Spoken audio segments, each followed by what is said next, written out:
ನೀವು ಶ್ರೀಮಂತರಾಗಿರ್ರಿ ಬಡ್ರಾಗಿರ್ರಿ ಯಾರೇ ಆದರೂ ಈ ದೇವಸ್ಥಾನಕ್ಕೆ ಬಂದರು ಅಂತ ಹೇಳಿದ್ರೆ ಅವರು ಕಲ್ಲಿನ ಮ್ಯಾಗ ಕುಂತು ಊಟ ಮಾಡಬೇಕು. ಯಾವುದೇ ರೀತಿಯಾದ ಪ್ಲೇಸ್ ಉಪಯೋಗ ಇಲ್ಲಿ ಉಪಯೋಗಿಸೋದಿಲ್ಲ ರೀ. ಇಲ್ಲಿ ತೋರ್ಸತ್ತರ ನೀವು ದಾರಿ ನೋಡ್ಬೋದ್ರಿ. ಇಲ್ಲಿ ಇದೆಲ್ಲ ಬರ್ತಪ್ಪ ಅಂದ್ರೆ ಗಾಣಗಾಪುರ ದಾಟಿ ಮುಂದೆ ಊರು ಇಟ್ಗ ಅಂತ ಬರ್ತಾ ಅಲ್ಲಿ ಬರ್ತಾರೆ. ಇದು ಯಾವ ಊರು ಅಂತ ಹೇಳಿದ್ರೆ ನಮ್ಮ ಕಲಬುರಗಿ ಜಿಲ್ಲೆ ಜೇವರ್ಗಿ ತಾಲೂಕು ಒಳಗೆ ಇರುವಂಥ ಇಟಗ ಅನ್ನೋ ಊರ ಈ ಇಟಗ ಅನ್ನೋ ಊರೊಳಗೆ ಇರುವಂಥ ಜಟ್ಟಿಂಗರಾಯ ದೇವಸ್ಥಾನ ಒಳಗೆ ಪ್ರತಿ ವರ್ಷ ಖಾಂಡ ಒಳಗೆ ಈ ಪದ್ಧತಿ ನೋಡಿಕೊಂಡು ಹೊಂಟದ ನೋಡ್ರಿ.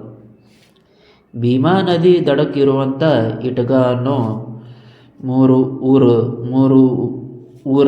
ಭಾಗ ಪೂರ ನೀರಿಂದ ಆವೃತ ಆಗಿದೆ.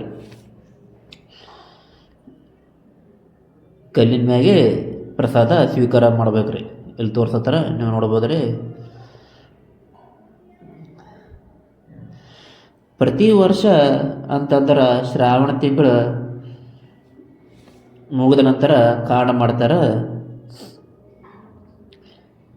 ಇಲ್ಲಿ ಆ ಕಾಂಡ ಮಾಡೋ ಟೈಮ್ನಾಗ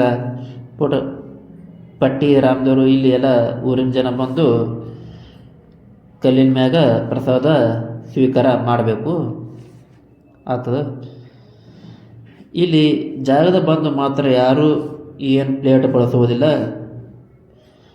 ಏನಾರು ಅಡುಗೆ ಮಾಡ್ಬೇಕಂದ್ರೆ ಅಲ್ಲಿದು ಏನಾರ ತಂದ್ರೆ ಹೊಳೆಗೆ ಮುಳುಗಿ ಬಂದು ಭೀಮಾ ನದಿ ಮುಳುಗಿ ಬಂದು ಮ್ಯಾಗ ಇಲ್ಲಿನ ಏನು ಪ್ರಸಾದ ಮಾಡಬೇಕು. ಅವರು ಇಬ್ಬರು ಬಂದು ಬರ್ಲಕ್ಕ ಇಬ್ಬರು ಹೊಳೆಗೆ ಹೋಗಿ ಜಳಕ ಮಾಡಿ ಬಂದು ಪ್ರಸಾದ ಮಾಡಬೇಕು. ಯಾರು ಪ್ರತಿಯೊಬ್ಬರು ಇಲ್ಲಿ ರೈತರು ಹೊಲಗಳ ರಾಶಿ ಕಣಗಳ ಮಾಡ್ತಾರೆ. ರೈತರು ಬೆಳೆದು ಹೊಲಗಳು ಇಲ್ಲಿ ಕಾಂಡ ಮಾಡ್ತಾರೆ. ಅವರು ಪ್ರಸಾದ ಮಾಡ್ತಾರೆ.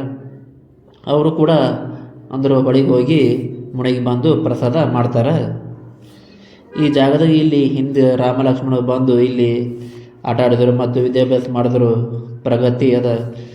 ಇಲ್ಲಿ ಈಗಲೂ ಕೂಡ ಲಿಂಗಗಳು ಸಿಗುತ್ತವ. ಆ ನದಿಯಲ್ಲಿ ಮುಳುಗಿ ಹೋಗ್ಯಾರ ನೋಡ್ರಿ. ಭೀಮಾ ನದಿ ಒಳಗೆ ಪ್ರತಿ ವರ್ಷವೂ ಕೂಡ ಅಲ್ಲಿ ಬಂದರೂ ಕೂಡ ಬಂದು ಪ್ರಸಾದ ಮಾಡಿ ಇದೇ ಜಾಗದಲ್ಲಿ ಪ್ರಸಾದ ಸ್ವೀಕರಿಸ್ಬೇಕು. ತಾಟೆ ಅಂತ ತರೋದಿಲ್ಲ ರೀ. ಇಲ್ಲಿನ ಹಿರಿಯರು ನಮಗೆ ಹೇಳಿದ್ರಿ,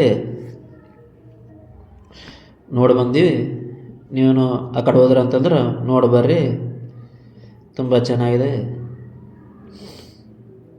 ಹಿರಿಯರು ನಮಗೆ ಹೇಳಿದ್ರಿ. ಶುಭವಾಗಲಿ. ಶರಣಾರ್ಥಿ.